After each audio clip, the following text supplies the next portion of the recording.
Big boss season 9 నిన్న రాత్రి లైవ్‌లో తనూజ, కళ్యాణ్ దగ్గర చాలా బాధపడుతూ తన ఏవీలో ఏం చెప్పారు, ఏం చూపించారు అనేది కూడా మాట్లాడడం జరిగింది.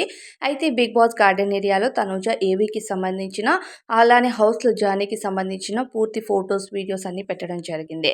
అయితే ఇక ఏవీ ప్రోమోని కూడా స్టార్మా రిలీజ్ చేసింది.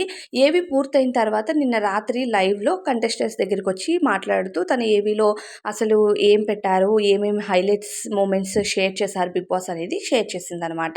అయితే ఇమ్ము, డీమన్ అలానే సంజన గారితో చెప్తుంది. నాకు కళ్యాణ్‌కి సంబంధించిన వీడియోస్ బాగా ప్లే అయ్యాయి. అలానే మేమిద్దరం ఎక్కువ టైమ్ స్పెండ్ చేసిన వీడియోస్ ఎక్కువగా వచ్చాయని వాళ్ళందరి దగ్గర కూడా చాలా క్లియర్‌గా చెప్పేసింది. ఆ తర్వాత కిచెన్‌లోకి వెళ్ళి కళ్యాణ్ దగ్గర చెప్తూ ఉంటుంది. కళ్యాణ్ అది, ఇది అని చెప్పి వాళ్ళిద్దరి మధ్యన జరిగిన మూమెంట్స్ కోసం మాట్లాడుతూ ఉంటుందనమాట. కళ్యాణ్ అయితే సైలెంట్‌గా అక్కడి నుంచి డైనింగ్ టేబుల్ దగ్గరికి వెళ్ళిపోయి అన్నం తింటూ ఉంటాడు. మళ్ళీ పక్కన కూర్చొని కళ్యాణ్ నువ్వు అప్పుడొచ్చి నా దగ్గర నేను కింద కూర్చున్నానని నువ్వొచ్చి కింద కూర్చున్నావు చూడు, అక్కడైతే భలే అనిపించిందిరా! ఏవి మాత్రం సూపర్‌గా ఎడిట్ చేశారసలు. ఎడిటర్‌కైతే హ్యాట్స్ ఆఫ్ చెప్పొచ్చు అంటూ తనుజ చెప్తుంది. అలానే అది అది మాత్రమే కాదురా! ఆ రోజు టాస్క్ ఆడి నేను కోపంగా మాట్లాడేసి అక్కడ కూర్చుంటే నువ్వొచ్చి తలపైన కొట్టుకుంటావు చూడు, అది చాలా స్పీడ్‌గా చూపించారురా! అలా చాలా మూమెంట్స్ అయితే భలే అనిపించేదిరా ఏవి అసలు. బిగ్ బాస్ జానీ అసలు ఎవ్వరమో మనము అవతల ఓట్లు వేసే వాళ్ళకి తెలీదు కానీ, ఆ ప్రతి ఆడియన్స్‌కి కూడా బిగ్ బాస్ నా తరపున థ్యాంక్ యూ చెప్పండి బిగ్ బాస్. నేను చాలా చాలా హ్యాపీగా ఫీల్ అవుతున్నాను. ఇంతమంది ఆడియన్స్ నాకు సపోర్ట్ చేసి ఇక్కడి వరకు తీసుకొచ్చి ఇంత బ్యూటిఫుల్ జర్నీ నాకు షేర్ చేశారు. చాలా థ్యాంక్ యూ అని చెప్పి ఎమోషనల్ అయిపోతుందనమాట తనూజ. సో, కళ్యాణ్ అంటాడు, "ఎందుకు పిచ్చిదానా ఎందుకు బాధపడుతున్నావు?" అంటే, "ఇవి బాధ కాదురా హ్యాపీ టియర్స్.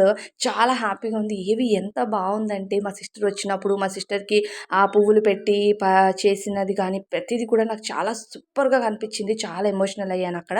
కానీ ఆ తర్వాత నీది నాది బాండింగ్ ఎంత బాగా చూపించాడురా బిగ్ బాస్ అసలు. హౌస్‌లో నేను నీతో ఇలా ఉన్నానా అని అనిపించిందిరా నాకక్కడ ఏవి చూసేసరికి. చాలా హ్యాపీగా అనిపించింది. చాలా అంటే అది తెలియని ఒక హ్యాపీ అనమాట. నేను నీకు ఎలా చెప్పాలో కూడా అర్థం అవ్వట్లేదు కళ్యాణ్. అంత బాగా చూపించారురా మన బాండ్ అంటే, అవునా బయటికి వెళ్ళాక చూస్తాలే నీ జర్నీ ఎలానో ఇక్కడ చూడడం అవ్వదు కదా! అని చెప్పి ఇంకా కళ్యాణ్ తనుజకి అంటూ ఉంటాడనమాట. అప్పుడు తనుజ అంటుంది, "అవును నువ్వు చూడలేవు. నీ జర్నీ నేను చూడలేను. నా జర్నీ నువ్వు చూడలేవు. అదేదో హౌస్‌లో అందరికీ ఎల్ఈడీలో ప్రెజెంట్ చేస్తే ఎంత బావుంటుందో కదా కళ్యాణ్" అని చెప్పి ఇక తనుజ చెప్తూ ఉంటే, "అలా చెయ్యరు కదా! బయటికి వెళ్ళాకనే మనం మన జర్నీస్ చూసుకోవాల్సొస్తది" అని చెప్పి ఇంకా కళ్యాణ్, తనుజ మాట్లాడతారనమాట. సో, తనుజ కళ్యాణ్‌తో చూపించిన ఆ బాండింగ్ గాని అదంతా కూడా తనుజకి బాగా నచ్చేసింది. అలానే ఎమోషనల్ గూడా అయిపోయిందనమాట. తనకి ఈ ఏవి గాని, ఈ జర్నీ గాని చాలా బ్యూటిఫుల్ అంటూ కళ్యాణ్‌కి చెప్తుంది. కళ్యాణ్ కూడా అంతగానే ఎమోషనల్ అవుతున్నాడు ఇన్‌సైడ్.